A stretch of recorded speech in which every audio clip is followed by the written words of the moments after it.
esta clase trataremos sobre las generalidades del tema enzimas. Revisemos brevemente los conceptos sobre enzimas. ¿Cuál es la definición de una enzima? Son catalizadores biológicos. El calificativo biológico nos está indicando que las enzimas solo las encontraremos en los organismos vivos o donde existieron organismos vivos. ¿Qué es un catalizador? Analicemos la definición de catalizador. Es una estructura química que aumenta la velocidad de una reacción química. Por lo tanto, podemos decir que las enzimas son estructuras químicas que aumentan la velocidad de las reacciones químicas en los organismos vivos. ¿Cuáles son las características generales de las enzimas? Están formadas principalmente por proteínas, aunque hay algunas excepciones. Aumentan la velocidad de reacción, es decir, aceleran las reacciones químicas. No se consumen durante el proceso. No cambian la cantidad de energía intercambiada durante la reacción, ni tampoco cambian el producto que se obtiene. Y una de las principales características es que son específicas. Analicemos cada una de estas características en profundidad utilizando algunos esquemas. ¿Por qué las enzimas aumentan la velocidad de reacción? La respuesta es sencilla, porque disminuyen la energía de activación. Para comprender esta afirmación, analicemos este esquema. En una reacción tenemos reactivos, por ejemplo en este caso A y B. Y la reacción química va a generar dos productos, conocidos como C y D.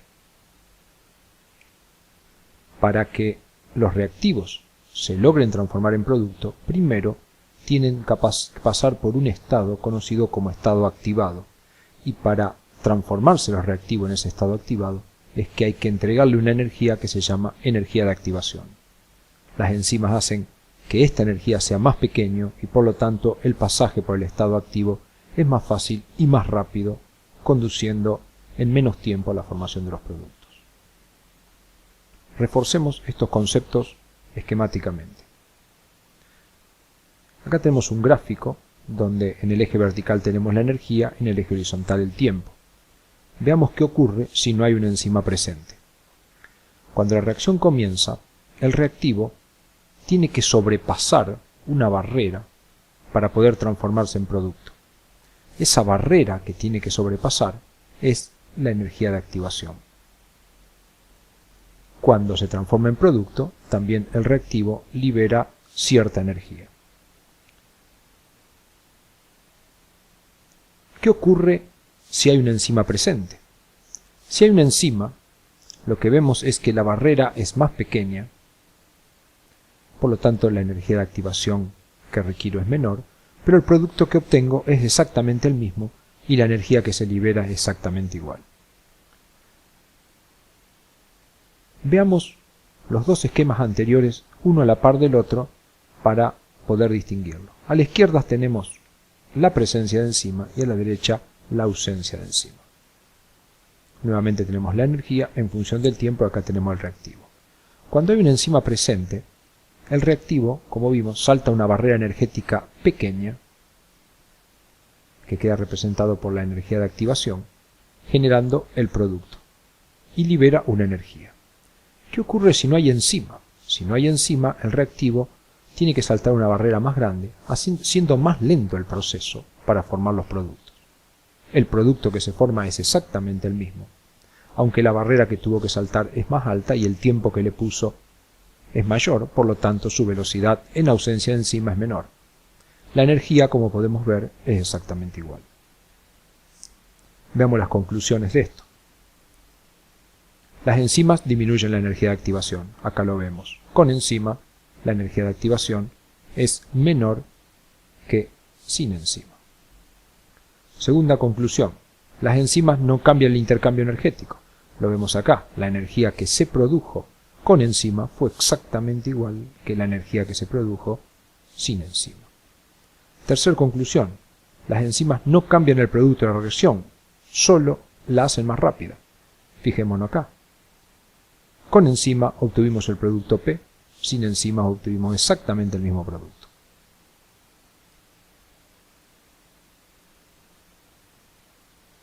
¿Por qué las enzimas son específicas? Es otra pregunta. ¿Por qué las enzimas catalizan una reacción o un grupo muy reducido de reacciones? La respuesta es esta. Porque tienen un sitio activo donde solo pueden ingresar un reactivo o unos pocos reactivos. Veamos esto esquemáticamente. Acá tenemos una enzima, este es el sitio activo y 3 sustratos posibles. Si el sustrato azul intenta ingresar a la enzima, no lo logrará porque su forma no coincide con la del sitio activo. El segundo sustrato, de color rosado, le ocurre un proceso similar, no tiene complementariedad con el sitio activo, cosa que sí ocurre con el sustrato rojo que por su forma puede encajar justo en el sitio activo. Otro concepto importante es que algunas enzimas necesitan de una coenzima o un grupo prostético. ¿Qué es una coenzima o un grupo prostético? Son estructuras químicas que no están formadas por aminoácidos. ¿Cuál es la diferencia? La coenzima, que vemos acá, es una estructura química que se encuentra fuera de la enzima, mientras que el grupo prostético es una estructura química que se encuentra dentro de la enzima, unido firmemente en general por enlaces covalentes. ¿Cómo ocurre la reacción? Veamos el primer caso. Cuando se produce la reacción, la coenzima y el sustrato ingresan al sitio activo, en ambos casos. En el primer caso, analicemos ahora, el sustrato y la coenzima se transforman en cosas distintas y ambas salen del sitio activo. En el caso del grupo prostético, ambas se transforman en cosas distintas, pero solo sale el sustrato y queda el grupo prostético acá. Acá podemos ver otro concepto importante de enzima. La enzima se obtuvo inalterada al final del proceso, mientras que la coenzima se transformó. Veamos algunos conceptos adicionales sobre enzimas. A la hora de ver este video ya debemos conocer las generalidades de enzimas. Sabemos que son catalizadores biológicos, constituidos fundamentalmente por proteínas, y son estructuras químicas con alta afinidad por su sustrato, y su función es aumentar la velocidad de la reacción por disminuir la energía de activación. Lo que vamos a ver ahora son algunos conceptos relacionando velocidad de reacción, velocidad máxima y afinidad. Para poder entender la relación entre estos conceptos, primero analicemos una gráfica de actividad enzimática o velocidad de reacción en función de la concentración de sustrato. La gráfica lo que nos está diciendo es que cuando aumenta la concentración de sustrato, tenemos mayor velocidad de reacción, llegando a un valor en el cual ya la velocidad no cambia, aunque modifiquemos la concentración de sustrato, y ese parámetro se conoce como V máxima. Si tomamos la mitad de la velocidad máxima sobre el eje vertical e interpolamos con la gráfica, encontraremos un valor sobre el eje de concentración de sustrato que llamamos Km. El Km se define como la concentración de sustrato con la cual alcanzo la mitad de velocidad máxima. Esta constante, también conocida como constante de Michaelis-Menten, es una medida de la afinidad entre la enzima y el sustrato. A menor valor de Km tenemos mayor afinidad, es decir, fuerzas más intensas que ligan al sustrato con el sitio activo de la enzima.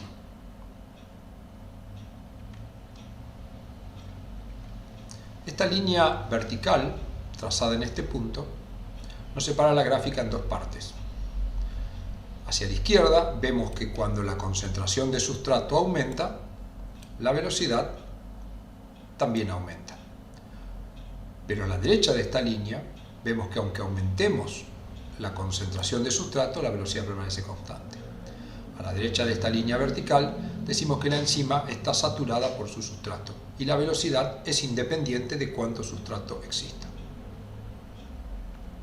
Veamos esta situación un poco más compleja. Ahora tenemos dos enzimas. Una enzima 1, que vamos a trabajar en amarillo, y una enzima 2 en verde. Ambas enzimas tienen la misma B máxima. Lo vemos acá, ambas llegan al mismo valor. Si tomamos la mitad de la velocidad máxima e interpolamos con la línea amarilla, el valor que cortamos acá en el eje horizontal es el km de la enzima 1, mientras que si interpolamos con la línea verde, el valor que tenemos acá es el km de la enzima 2. Acá tengo dos comparaciones que hacer. Compare B máxima de las enzimas 1 y 2. Bueno, como dijimos, ambas B máximas son iguales. Compare km de la enzima 1 y 2. Lo veo acá los valores. Veo que el km de la enzima 1 es menor que el km de la enzima 2. Comparemos ahora la afinidad de la enzima 1 y 2. Sabemos que los km miden la afinidad de manera inversa. Por lo tanto, si el km de 1, como dijimos recién, es menor que el km de 2, la afinidad de esta enzima por su sustrato es mayor que la afinidad de la enzima número 2. La pregunta que nos hacemos ahora es, ¿cómo es la velocidad de la enzima 1 con respecto a la 2? La velocidad de la reacción catalizada por la enzima 1 con respecto a la catalizada por la enzima 2. Bueno, la respuesta no es muy sencilla y antes me debería preguntar algunas cosas respecto de la reacción sobre la cual estoy intentando sacar alguna conclusión. Pero el tema lo entenderemos con ejemplos. Plantearemos ejemplos y luego elaboraremos la regla. Tenemos, como mostramos recién, la enzima número 1, la enzima número 2. Trabajaremos con este mismo código de colores. Ya sabemos que la enzima número 1, es decir, la amarilla, tiene menor km que la enzima número 2, lo vemos acá, pero la misma B máxima. Sin embargo, ¿cómo deducimos las relaciones de velocidad? La B máxima es sencilla de razonar, lo vemos acá, es igual. Pero yo ahora estoy hablando de velocidad, no la máxima, sino de cualquier valor de velocidad. Entonces veamos el ejemplo número 1, que nos propone: compare para las enzimas 1 y 2 la velocidad de la reacción para la concentración de sustrato marcada con el punto rojo. Es decir, yo tengo las dos enzimas, ya sé que la 1 tiene más afinidad que la 2, pero ahora con esta concentración de sustrato yo quiero saber qué enzima tiene más velocidad. Lo que tengo que hacer es subir una línea vertical e interpolar y ver acá. Esta sería la velocidad de reacción de la enzima 2 y esta sería la velocidad de reacción con la enzima número 1. Entonces, ¿qué vemos acá? Para una misma concentración de sustrato, la enzima 1 tiene más velocidad que la enzima 2. También la enzima 1 tenía más afinidad. Entonces, en este caso la regla es: la enzima 1 tiene mayor velocidad que la enzima 2 y la enzima 1 tiene menor km, o sea, mayor afinidad que la enzima 2. Ahora, esta regla es siempre igual y podríamos anticipar que de ninguna manera es así. Analicemos otros casos. Analicemos el caso 2, que dice: compare para las enzimas 1 y 2 la velocidad de la reacción para la concentración de sustrato marcado con el punto rojo. Parece el mismo ejercicio, pero el punto rojo cambió de lugar. La enzima 1 sigue teniendo más afinidad que la 2. Para conocer su velocidad, ¿qué debemos hacer? Subimos una línea vertical hasta que nos encontramos con las líneas. Vemos que la línea vertical se cruza con la línea amarilla y roja en el mismo lugar, coincidente con la velocidad máxima. Entonces, ¿qué vemos acá? Que para esta concentración de sustrato, a pesar de que la enzima 1 tenía más afinidad o tiene más afinidad que la 2, las velocidades son iguales. Es decir, que no es la misma conclusión que tuvimos en el caso anterior y lo único que hemos cambiado es la posición de la concentración de sustrato. La respuesta entonces: la enzima 1 tiene igual velocidad que la enzima 2, aun cuando la enzima 1 tiene mayor afinidad que la 2. Entonces tenemos dos casos diferentes para las mismas enzimas. Veamos el caso 3. Compare la velocidad de la enzima 1 con la concentración de sustrato marcado en el punto rojo comparado con la enzima 2 para la concentración de sustrato marcado en violeta. ¿Cómo es? Seguimos teniendo el caso de la enzima 1 con más afinidad, o sea, de menor km. Entonces, para la enzima 1, si quiero calcular su velocidad, subo una línea vertical hasta que me choco con la línea, interpolo acá, y esta sería la velocidad para la enzima número 1. cuando repito lo mismo para la enzima número 2, trazo la línea horizontal y acá tendría la velocidad para la 2. ¿Qué vemos? Que la enzima 2 tiene más velocidad que la enzima 1, aun cuando su km era más grande. Quiere decir que, aunque la enzima 2 tiene menor afinidad, tiene mayor velocidad, considerando esta concentración de sustrato y no aquella. La respuesta, ¿cuál es? La enzima 1 tiene menor velocidad que la enzima 2, aun cuando su afinidad era mayor. Así que es un caso distinto a los anteriores. Veamos ahora una cuarta posibilidad. Compare la velocidad de la enzima 1 con la enzima 2 para esta concentración de sustrato. La enzima 1 la hemos cambiado respecto a los casos anteriores. ¿Qué deberíamos hacer? Vemos que las enzimas tienen diferente V máxima y probablemente tengan diferente Km. Entonces calculemos dichos valores. Vamos primero con la enzima número 2. Para calcular la V máxima de la enzima número 2, trazamos una línea horizontal, acá tenemos la V máxima. Para calcular su Km tomamos la mitad, interpolamos y acá tenemos el Km de la enzima 2. Dejemos el Km de la enzima 2. Veamos con la enzima 1. Esta línea horizontal me va a dar la velocidad máxima de la 1, la mitad de la velocidad máxima interpolando me va a dar el Km. Es decir, que la enzima 1, a pesar que tenga menos V máxima, sigue teniendo menor Km, o sea, mayor afinidad. Muy bien. Entonces, del análisis anterior, ¿qué surge? Que la enzima 1 tiene menor Km, o sea, mayor afinidad, pero también tiene menor V máxima que la enzima 2. Ahora, veamos la velocidad de ambas enzimas en el punto rojo. Es decir, yo tengo estas enzimas que ya analicé, la enzima 1 con menos V máxima pero más afinidad y la enzima 2 con más V máxima pero menos afinidad. A esta concentración de sustrato, ¿qué velocidad tienen? Si yo interpolo, esta sería la velocidad para la enzima número 1, mientras que esta sería la velocidad para la enzima número 2. ¿Qué veo? Que la enzima 1, aunque tenía más afinidad, también acá tiene más velocidad y fue para la misma concentración de sustrato. Entonces la conclusión es que la enzima 2 tiene mayor velocidad, aun cuando la concentración es la misma y su afinidad menor. De analizar los 4 casos, ¿qué conclusión sacamos? Que cada situación debe ser analizada en particular y las reglas que se pueden plantear solo funcionan en situaciones muy especiales o muy particulares y no hay forma de generalizar qué relación hay entre afinidad, Km y velocidad de una reacción. En esta clase veremos clasificación de las enzimas. La Unión Internacional de Bioquímica y Biología Molecular asigna a cada enzima un nombre y un número. Por ejemplo, la lactato deshidrogenasa tiene un número con las siguientes características. Siempre este número empieza con S y luego tiene una sucesión de números. Para este caso en particular, el primer 1 nos indica que es una óxido reductasa, el segundo número nos indica que actúa sobre grupos oxidrilos unidos a carbono, el otro número, que es un 1, nos dice que utiliza NAD o NADP, y el número 27 nos indica específicamente el nombre de la enzima. Es decir, que cada número que se le asigna a una enzima tiene diferentes números que nos van a indicar qué es lo que está haciendo esa enzima sobre el o los sustratos.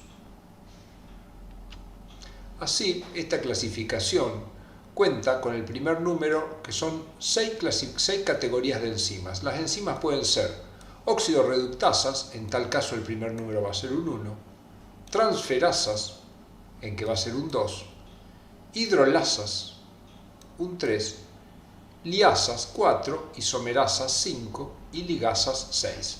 Todas las enzimas conocidas caerán dentro de alguna de estas categorías.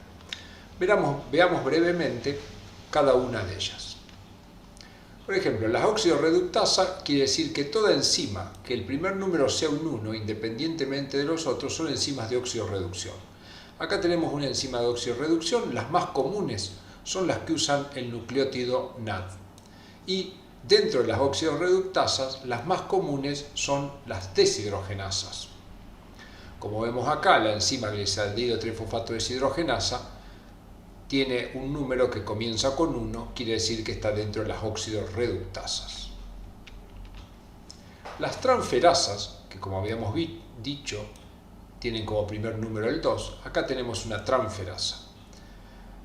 El nombre de la enzima es fosfoglicerato quinasa y sabemos que es una transferasa porque su primer número es 2. En las transferasas siempre hay un grupo que es transferido de un sustrato a otro.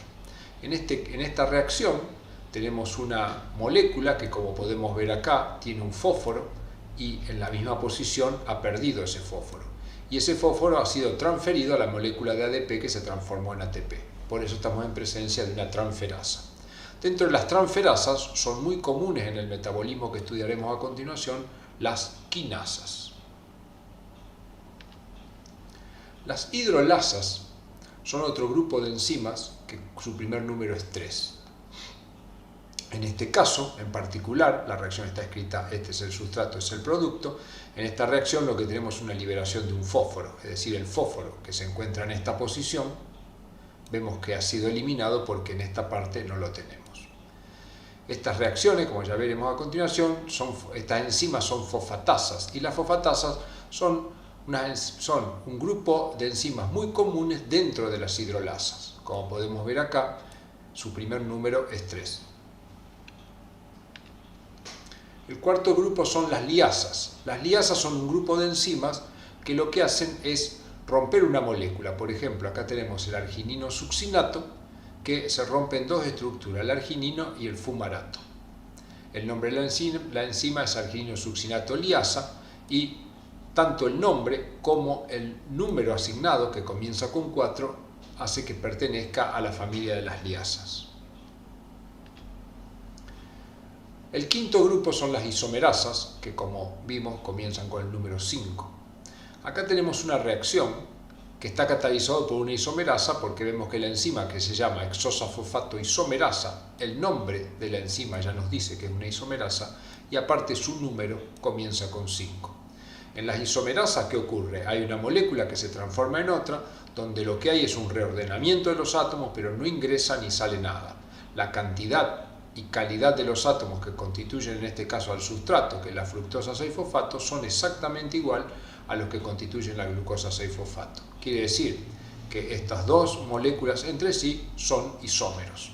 Toda enzima que cataliza una reacción de transformación de un isómero en otro será de la familia de las isomerasas, su primer número será 5 y probablemente figure en el nombre la palabra isomerasa. El sexto grupo son las ligasas. Las ligasas son reacciones donde lo que ocurre que vemos acá, una sustancia como la citrulina se une con el aspartato y los dos se condensan para dar una tercera molécula que es el arginino succinato. Las ligasas lo que hacen es esto, es juntar dos cosas para dar una tercera. Dentro de las ligasas, un grupo muy común son las sintetasas o sintasas que veremos a continuación. En este caso, el arginino succinato sintasa pertenece al grupo de las ligasas porque, como vemos, el nombre asignado por la Unión Internacional de Bioquímica y Biología Molecular tiene como primer número el 6, que pertenece a esa familia.